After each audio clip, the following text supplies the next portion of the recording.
श्रीपादराजं शरणं प्रपद्ये, श्रीपादराजं शरणं प्रपद्ये. श्रीपाद श्रीवल्लभ लीलामृत भाग 7. अध्याय 23. शंकर भट्टास कुरुगड्डी क्षेत्री श्रीपाद प्रभूंचे प्रथम दर्शन. शेकडो मैलांचा प्रवास करून अनेक अडचणींना तोंड देऊन अंती शंकर भट्ट कुरुगड्डी या दिव्यस्थानी येऊन पोचले. त्यांनी सकाळीच श्रीपाद प्रभूंचे दर्शन घेतले. त्यांच्या दिव्य शरीरातून तेजोमय किरण बाहेर पडत असल्याचे शंकर भट्टास जाणवले. प्रभूंच्या पाणीदार नेत्रात शांती, करुणा, प्रेम, ज्ञान ज्योती स्वरूपात ओसंडत होती. त्यांच्या सहवासात असणाऱ्या भक्तांना शांती, करुणा व प्रेम यांची प्राप्ती काही प्रयास न करता होत असे. इहलोकात ते एकमेव प्रभू स्वरूप होते. निराकार तत्व साकार होऊन सगुण रूपाने मानवाकार होऊन डोळ्यासमोर दिसल्याने शंकर भट्ट भावविभोर झाले. श्रीपाद प्रभूंच्या अनुग्रहामुळेच त्यांना प्रभूंच्या जवळ येऊन नमस्कार करण्याचे भाग्य लाभले होते. प्रभूंच्या मुखाकडे पाहताच शंकर भट्टास एक अलौकिक शांती, वात्सल्य आणि प्रेम त्यांच्या अंतरंगात व्यापून त्यांचे मन, शरीर आणि हृदयास एक अवर्णनीय आनंदाची अनुभूती झाली. त्यांनी श्रीपाद प्रभूंच्या चरणांना अत्यंत श्रद्धाभावाने स्पर्श केला आणि त्या स्पर्शाने त्यांचे शरीर हलके हलके झाल्यासारखे वाटत होते. शंकर भट्टांच्या शरीरातील प्रत्येक अवयवातून काळे तेज बाहेर येत होते. त्या तेजाने माणसाचा आकार धारण केला. तो अगदी शंकर भट्टाच्या शरीरासारखाच होता. श्रीपाद प्रभूंनी मंद हास्य करीत विचारले, तुझ्यासारखा आकार असलेला तो कोण आहे, ते कळले का तुला? शंकर भट्ट उत्तरला, प्रभू, तो आकार मी पाहिला. तो माझ्यासारखाच वाटला, परंतु माझ्या शरीरातून कसा बाहेर आला ते कळले नाही. श्रीपाद प्रभू म्हणाले, अरे शंकर भट्टा, ते तुझे पाप शरीर होते. तो तुझ्यातील पाप पुरुष होता. आता तुझ्या शरीरात राहिलेले पुण्यपुरुषच आहे. प्रत्येक मानवाच्या शरीरात एक पुण्यपुरुष आणि एक पाप पुरुष असतो. या जोडीचे विभाजन होऊन पापपुरुष जेव्हा निघून जातो तेव्हा तीच मुक्तीची अवस्था असते. ब्राह्मण कुळात जन्म घेतल्यानंतर निष्ठावंत होऊन पाप शरीराचे दहन करून उरलेल्या पुण्य शरीराचा आपल्या उत्तम कर्मांनी उद्धार करावा. श्रीपाद प्रभू पुढे म्हणाले, ब्राह्मणांनी आपल्या यजमानांकडून वेदशास्त्रातील विहित कर्म करून घेताना आपल्या उपजीविकेपुरतेच धन घ्यावे. आमचे आजोबा बापनाचार्यलू, पिता श्री अप्पलराज शर्मा हे दोघे सद्ब्राह्मण असून माता सुमती महाराणी आणि आजी राजमंबा या दोघी परम पवित्र स्त्रिया आहेत. त्यांचे केवळ स्मरण केल्यानेच अनेक पापे नष्ट होतात. यानंतर श्रीपाद प्रभूंनी आपल्या उजव्या हाताच्या बोटाने भूमी स्पर्श केला. त्यावेळी त्यांच्या डाव्या बाजूने प्रकाशाचा एक झोत निघाला आणि यज्ञासाठी लागणारी साधन सामुग्री प्रकट झाली. त्यात काही मधुर फळे, सुवासिक फुले, थोडे सोने, थोडी चांदी, नवरत्नाचा हार आणि दिव्य अग्नी प्रकट झाला. शंकर भट्टाच्या शरीरातून निघालेला पापपुरुष भयाने कंपित होऊन आक्रोश करू लागला. श्रीपाद प्रभूंनी त्याला नेत्रानेच अग्नीत भस्म होण्याची आज्ञा दिली.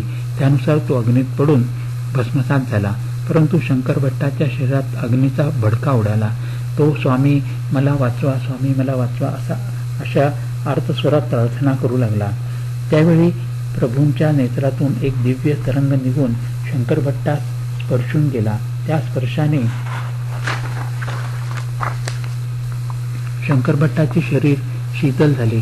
त्यांची कुंडलिनी शक्ती जागृत झाल्यासारखे वाटले. नाडीचे स्पंदन थांबल्यासारखे होऊन ते समाधी अवस्थेत गेले. समाधी अवस्थेतून ज्यावेळी शंकर भट्ट बाहेर आले त्यावेळी मध्यान्नाची वेळ झाली होती. तो गुरुवारचा दिवस होता. श्रीपाद प्रभू स्नान संध्या आटोपून भक्तांच्या मेळाव्यात येऊन बसले होते. भक्तगणांनी समर्पित केलेल्या भिक्षान्नाला श्रीपाद प्रभूंनी आपल्या दिव्य हस्ताने स्पर्श केला. कमंडलूतील जलाने जमलेल्या भक्तांवर प्रोक्षण केले. भिक्षेतील थोडे अन्न काकबळीसाठी ठेवून घेतले. प्रभूंनी शंकर भट्टास अत्यंत मधुर अशा सुरात हाक मारली. त्यांच्या हातात चांदीचे पात्र होते. त्यात हलवा भरलेला होता. त्यातील थोडा भाग त्यांनी आकाशात फेकला. तो नभोमंडळात विलीन झाला. थोडा प्रसाद त्यांनी भूमिमातेस अर्पण केला. तो भूमातेने स्वीकारला. नंतर तो प्रसाद सर्व भक्तांना वाटण्यास शंकर भट्टांकडे दिला. सर्वांना दिल्यावर सुद्धा त्या पात्रात अजून हलवा भरलेलाच होता. प्रभूंच्या आदेशाप्रमाणे तो प्रसाद चांदीच्या पात्रासह कृष्णेच्या प्रवाहात सोडून दिला. येथे अध्याय 23वा संपन्न झाला. श्रीपाद राजम शरणम प्रपद्ये. अध्याय 24. विश्वावधानी यांना पाप कर्माचे फलस्वरूप काटेरी झाडाचा जन्म. पिठिकापुरम क्षेत्री विश्वावधानी नावाचे एक ब्राह्मण राहत होते. त्यांना श्रीपाद प्रभू हे श्री दत्तात्रेयांचे अवतार आहेत हे मान्य नव्हते. ते उपहासाने म्हणत स्वयंभू दत्तात्रेय बापनाचार्युलू यांच्या नातवाच्या रूपाने अवतरित झाले आहेत असे म्हणणे म्हणजे केवढा हा देवद्रोह. श्रीपाद प्रभू, माता सुमती, भगिनी राधा, सुरेखा, विद्याधरी आणि ज्येष्ठ बंधू श्री व्यंकट सुब्बय्या श्रेष्ठी आणि नरसिंह वर्मा यांच्याकडे मोठ्या प्रेमाने भोजन करीत असत. हे वर्तन कर्मठ विश्वावधानींना आवडत नसे. ते क्रोधाने म्हणत मल्हादी आणि घंटीकोटा या दोन कुटुंबातील धर्मभ्रष्ट करणाऱ्या लोकांना ब्राह्मण समाजातून बहिष्कृत करावे. श्रीपाद श्रीवल्लभ प्रत्यक्ष श्री दत्तात्रेय आहेत याचे प्रमाण काय आहे असे तर्कवितर्क करणाऱ्या विश्वावधानींचा कालांतराने देहांत झाला आणि त्यांना पुढील जन्म श्रीपाद प्रभूंच्या अंगणातील एका काटेरी वृक्षाच्या रूपात मिळाला. विश्वावधानी यांची मृत्यूनंतर करावयाची उत्तरक्रिया त्यांच्या मुलाने व्यवस्थितपणे न केल्यामुळे आणि त्यांचा पाप भार अतिशय झाल्यामुळे त्यांना काटेरी वृक्षाचा जन्म मिळाला होता. त्या काटेरी झाडास श्रीपाद प्रभू मोठ्या श्रद्धाभावाने प्रतिदिन पाणी घालत असत. एके दिवशी बापनाचार्युजींनी श्रीपाद प्रभूंना विचारले, अरे श्रीपादा, तुला हे काटेचे झाड प्रिय का आहे? तू या झाडास श्रद्धेने पाणी घातलेस अथवा न घातलेस तरी हे झाड वाढणारच आहे. त्यावर श्रीपाद म्हणाले, आजोबा, आपल्या घराण्यातील विश्वावधानी आजोबा त्यांच्या मृत्यूनंतर या काटेरी झाडाच्या रूपात जन्मले आहेत. याच वेळी गुरुचरण नावाचे एक दत्तभक्त श्रीपाद प्रभूंच्या दर्शनासाठी आले. त्यांना आत घेऊन येत श्रीपाद प्रभू गुरुचरणात म्हणाले, आता तुला एक गंमत दाखवितो बघ. त्यांच्याबरोबर बापनाचार्युलू सुद्धा होते. श्रीपाद प्रभू सर्वांना त्या काटेरी झाडाजवळ घेऊन गेले आणि म्हणाले, हे विश्वन्ना आजोबा, तुमच्या मुलाने श्रद्धारहित श्राद्धकर्म केल्याने आणि बापनाचार्युलू सारख्या महापुरुषाची अकारण निंदा केल्याने तुम्हाला हा काटेरी झाडाचा जन्म प्राप्त झाला आहे. हा गुरुचरण तुमचा पूर्वजन्मीचा पुत्र आहे. त्याच्या हातून श्रद्धापूर्ण भावाने मी आपले उत्तर कर्म करून घेईन. यासाठी तुमची संमती आहे ना? हे प्रभूचे वक्तव्य ऐकून सर्वजण आश्चर्यचकित झाले. त्या काटेरी झाडास आच्छादिलेला विश्वावधानीचा प्रेतात्मा म्हणाला, श्रीपाद प्रभू, यापेक्षा मोठे भाग्य ते कोणते? श्रीपादांनी गुरुचरणास ते काटेरी झाड उपटून त्यास अग्नी देण्यास सांगितले. गुरुचरणाने ते काटेरी झाड उपटून त्याचे दहन केले आणि नंतर स्नान केले. त्यानंतर प्रभूंनी त्यास विभूती लावायला सांगितली.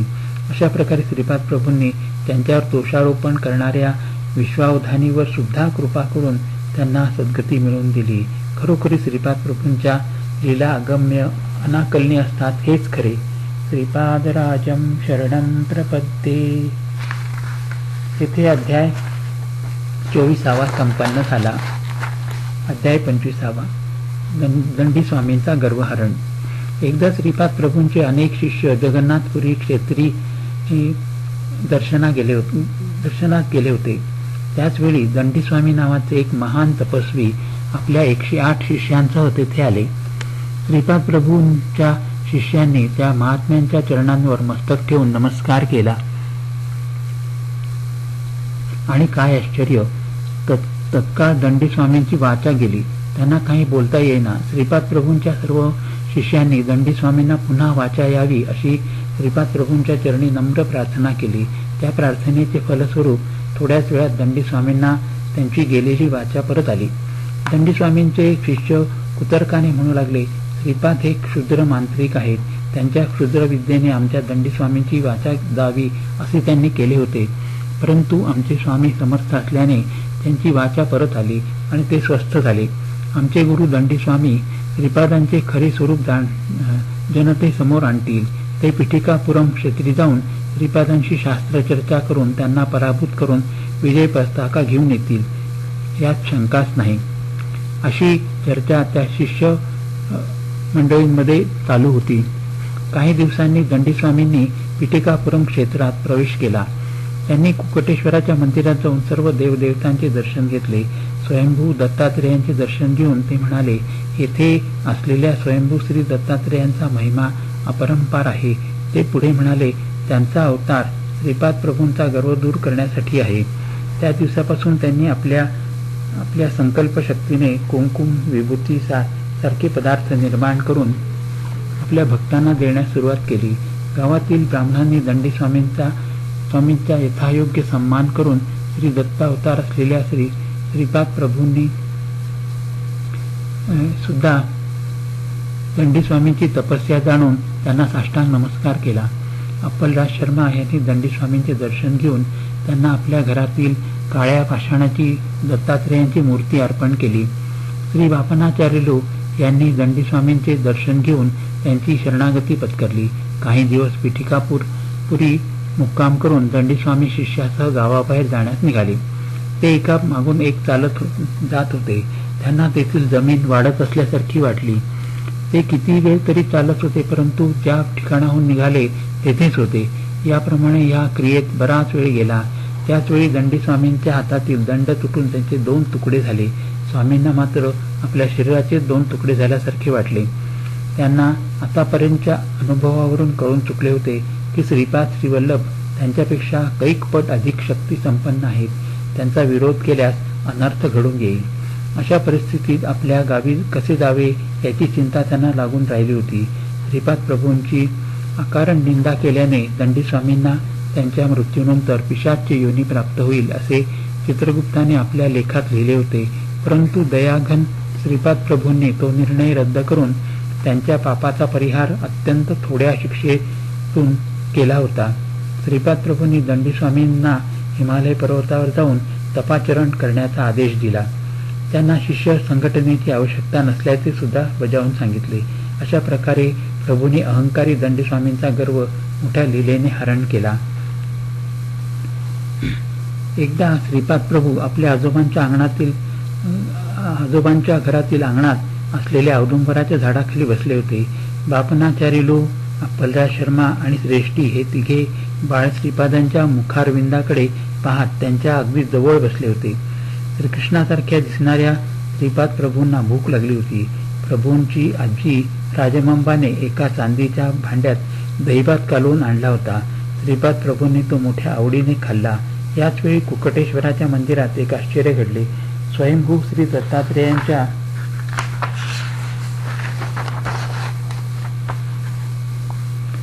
तोंडाजवळ दहीभाताची शिते दिसू लागली. पुजाऱ्याने ती शिते आपल्या वस्त्राने पुसून टाकली, परंतु पुन्हा काही क्षणात तेथे भाताची शिते दिसू लागली. ती पुजाऱ्याने 2-3 वेळा पुसली तरी तेथे येतच होती. अशा प्रकारची श्रीपाद प्रभूंची अद्भुत लीला होती. एकदा श्रीपाद प्रभू आणि नरसिंहवर्मा त्यांच्या शेतात गेले होते. शेतात फिरून पाहणी केल्यावर दोघे एका झाडाखाली विश्रांती घेण्यासाठी बसले. थोड्याच वेळात वर्मांना गाढ निद्रा लागली. त्यांनी आपले शिर श्रीपाद प्रभूंच्या मांडीवर ठेवले होते. तितक्यात तेथे 2 नाग आले. श्रीपादांनी त्यांना मोठ्या कौशल्याने मारून दूर फेकले.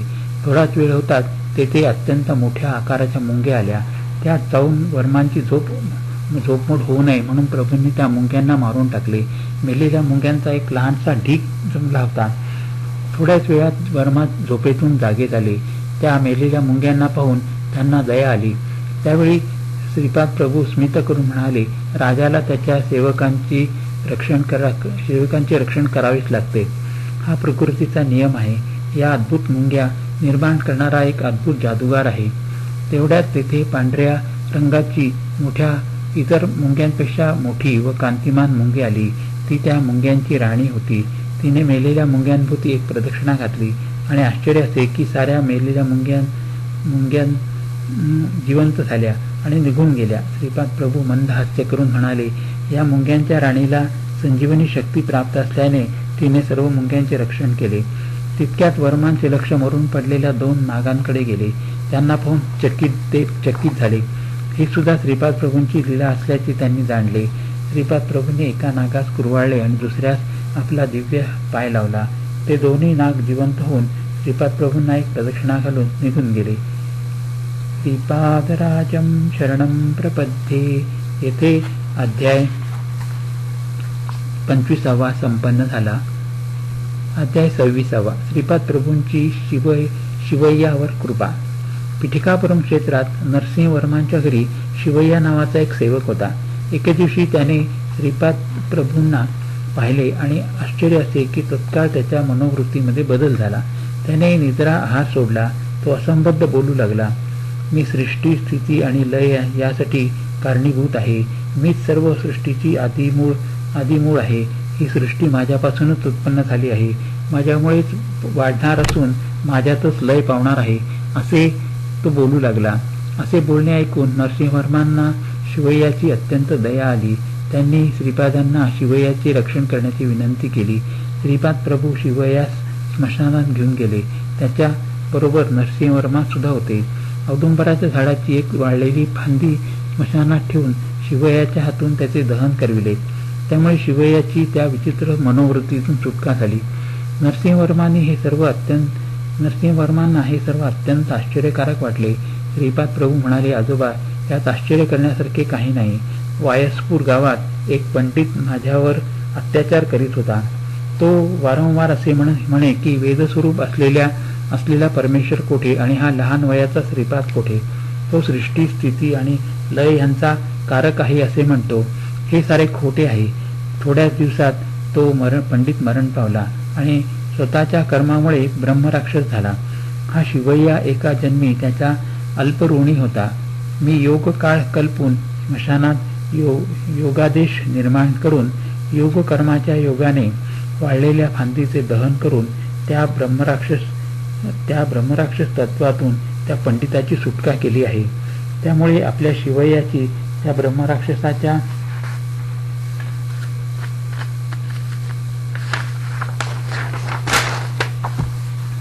पंजातून सुटका झाली आहे. श्रीपाद प्रभूंचे हे वक्तव्य ऐकून नरसिंहवर्मांची मती गुंग झाली. श्रीपाद प्रभूंनी कल्पना केलेल्या शास्त्रानुसार 1000 वर्षानंतर घडणाऱ्या घटना ते आत्ताच घडवू शकतात. म्हणून योगकाळ तेच ठरवितात. दूर घडणारी घटना सुद्धा ते आपल्या जवळ घडवू शकतात. संघटना सर्व देशकालात ते घडवू शकतात. श्रीपादांना देश काळ त्यांच्या इच्छेनुसार बदलता येतो. एकदा श्रेष्ठींच्या देवांना नारळ फोडताना स्वतः श्रीपाद प्रभूंनी तो फोडला. त्या नारळाचे तुकडे तुकडे केले. श्रीपाद म्हणाले, आजोबा, आज तुमचा मृत्यू योग होता, परंतु मी नारळाचे तुकडे तुकडे करून तो टाळला. श्रेष्ठींनी मोठ्या प्रेमाने श्रीपादांना मांडीवर घेऊन त्यांचे खूप कोड कौतुक केले. येथे अध्याय 26 संपन्न झाला. श्रीपादराजं शरणं प्रपद्ये. अध्याय 27. श्रीपाद प्रभूंची शिवयोगीवर कृपा. पिठिकापुरम क्षेत्री एकदा एक विद्वान शिवयोगी आले होते. ते केवळ कर्तल भिक्षाच घेत असत. ते आपल्याजवळ झोळी, भांडे, थाळी असे काहीच ठेवीत नसत. ते दिसण्यास एखाद्या वेड्या पुरुषाप्रमाणे दिसत. ते एके दिवशी कुकटेश्वराच्या मंदिराजवळ आले. त्यांचे धुळीने माखलेले कपडे आणि विचित्र बोलणे ऐकून त्यांना अर्चकांनी मंदिरात येऊ दिले नाही. ते देहाचे भान नसलेले अवधूत होते. ते सतत ओम नमो शिवाय या शिवपंचाक्षरी मंत्राचा जप करीत होते. त्याचवेळी अनेक भक्तगण मंदिरात आले आणि त्यांच्या मागोमाग त्या शिवयोग्यांनी सुद्धा मंदिरात प्रवेश केला. त्या योग्यांबरोबर 2 नागसर्पही आले. ते पाहून त्या अर्चकांच्या तोंडचे पाणी पळाले. ते शिवयोगी म्हणाले, अहो अर्चक स्वामी, तुम्ही घाबरू नका. ही शिवाची आभूषणे आहेत. पुत्र ज्याप्रमाणे पित्यास प्रेमभराने आलिंगन देतो, तसेच हे नाग आपल्या पित्यास कुक्कटेश्वराला आलिंगन देण्यास आतुर आहेत. ते आपले स्नेही समान आहेत. आपण आपल्या स्नेहांना पाहून घाबरणे अथवा पळून जाणे महापाप आहे. अर्चक स्वामींनी विशेष पूजा केल्याने हे नाग आकर्षित झाले होते. मंदिरातील अर्चकांमध्ये सूर्यचंद्र शास्त्री नावाचे एक चांगले अनुष्ठान करणारे पंडित अर्चक श्रीपाद प्रभूंचे भक्त होते. ते श्रीपाद प्रभूंचे स्मरण करून नमक चमक अत्यंत सुस्वरात गात असत.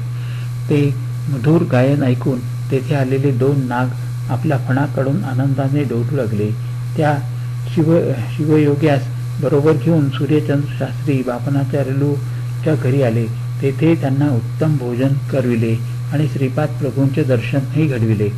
श्रीपाद प्रभूंनी त्यांना शिवशक्ती स्वरूपात दर्शन दिले.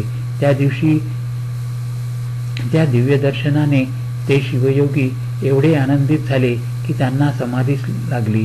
त्या